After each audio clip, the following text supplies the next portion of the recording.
Bonjour tout le monde et quel bonheur de vous retrouver sur Massa Délices. Aujourd'hui, je vous propose ma recette de pizza à croûte épaisse. Alors, comme la dernière fois, j'ai préparé la sauce à pizza.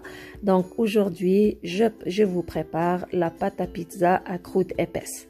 Alors, pour la faire, on a besoin d'une cuillère à soupe de levure de bière, d'une demi-cuillère à soupe de sucre, de l'eau, c'est important que l'eau soit tiède, de la farine, du sel, une demi-cuillère à thé de sel et une demi-tasse de l'huile végétale que vous pouvez remplacer par de l'huile d'olive. C'est à votre goût. On prend un récipient dans lequel on verse 4 tasses de 250 ml d'eau tiède. Voilà. Alors, puis une fois qu'on a versé l'eau, on ajoute la levure de bière, une cuillère à soupe, puis on ajoute le sucre. Pourquoi ajouter le sucre à la levure et l'eau tiède? Alors, le sucre facilite l'activation de la levure. Voilà, donc c'est très important de les mettre ensemble et surtout de rajouter le sucre. Puis après, on s'assure de bien mélanger ces deux ingrédients avec un fouet ou une spatule. Une fois que c'est fait, voilà, on ajoute la tasse de farine. Donc, c'est ça qui va composer notre levain. Et après avoir mélangé tous les ingrédients, on couvre le récipient, puis on le laisse dans un endroit chaud pendant 10 minutes. C'est important de le laisser se reposer.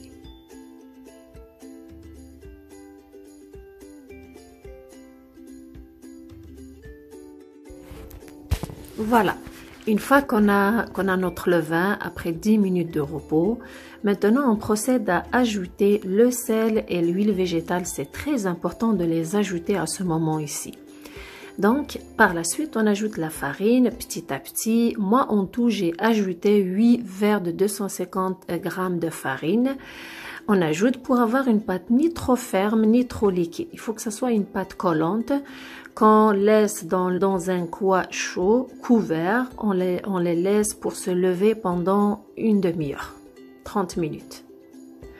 Une pâte collante afin d'avoir une pizza légère et spongieuse.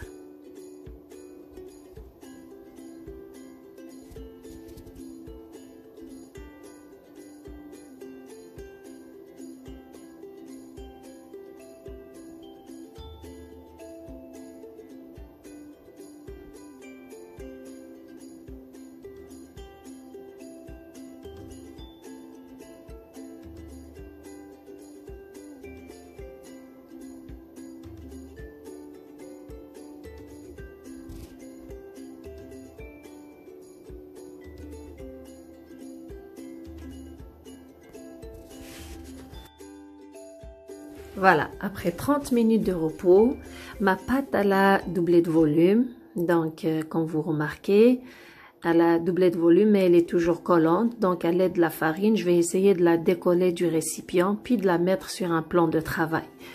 Et toujours, voilà, en mettant de la farine, je vais d'abord la dégazer. C'est très important de la débarrasser du gaz à l'intérieur afin d'avoir une pâte homogène. Puis après, je vais la couper en deux pour avoir deux pizzas et je vais façonner mes pizzas. Personnellement, moi, je fais cuire d'abord ma pizza, puis je la décore. Je m'assure d'avoir bien tout préparé les ingrédients. Ma sauce à pizza qui est déjà prête et tous mes ingrédients pour la décoration. Puis après, donc, je mets ma pizza dans un moule allant au four que j'ai déjà préchauffé à 350 degrés. Puis je la mets dans le plat. Puis avant de la mettre dans le four, je la pique avec une fourchette pour qu'elle ne gonfle pas au milieu. Voilà.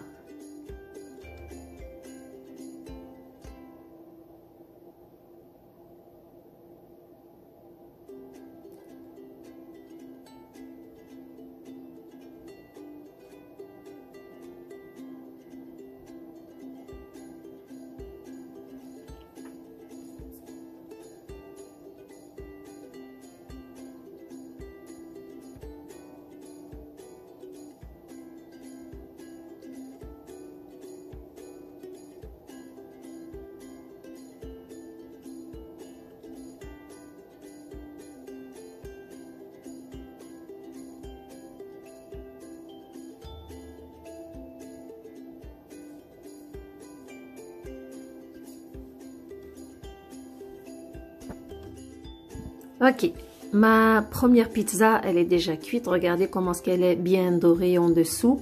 Maintenant, c'est le moment de faire la décoration. Premièrement, j'ai ma sauce à pizza que j'ai déjà préparée dans ma vidéo précédente. J'ai des poivrons orange en rondelles, du brocoli, des olives noires et du fromage râpé et des minuscules boulettes de viande hachée que j'ai préparées, que j'ai déjà cuit. Alors, à base de 200 g de viande hachée avec un demi-oignon haché, du persil et 3 gousses d'ail. Donc, j'ai tout mélangé avec un petit peu de poivre noir et du sel. Puis, j'ai formé les minuscules boulettes que j'ai cuites dans une poêle avec un petit peu d'huile. Puis, j'ai des boulettes minuscules bonnes et savoureuses. Premièrement, je mets sur la pizza la première couche de sauce tomate, puis du fromage. Puis, je vais décorer avec les boulettes de viande hachée et les autres légumes. C'est sûr que la décoration de la pizza, on la décore avec les ingrédients préférés de chacun. Donc, c'est à vous de décider comment est-ce que vous voulez la décorer. Mais croyez-moi, avec les minuscules boulettes de viande hachée, c'est un succès, surtout auprès des enfants. Croyez-moi, si vous avez des enfants jeunes, croyez-moi, ils vont adorer ça. Même les adolescents. Et même aussi les adultes. Donc tout le monde va aimer ça parce que c'est très beau et bon au goût. Voilà. Donc après je rajoute les rondelles de tomates et un petit peu de des olives noires. Bien sûr, si vous voulez, vous pouvez mettre par-dessus le poivre noir. Ça rajoute du goût et un filet d'huile d'olive. Une fois qu'on a fini tout ça, on la remet au four pour 5 minutes. Question de faire fondre le fromage et c'est très très bon. Voilà mes deux pizzas, enfin elles sont prêtes et comme vous remarquez, elles sont belles, puis elles sont spongieuses surtout, voilà.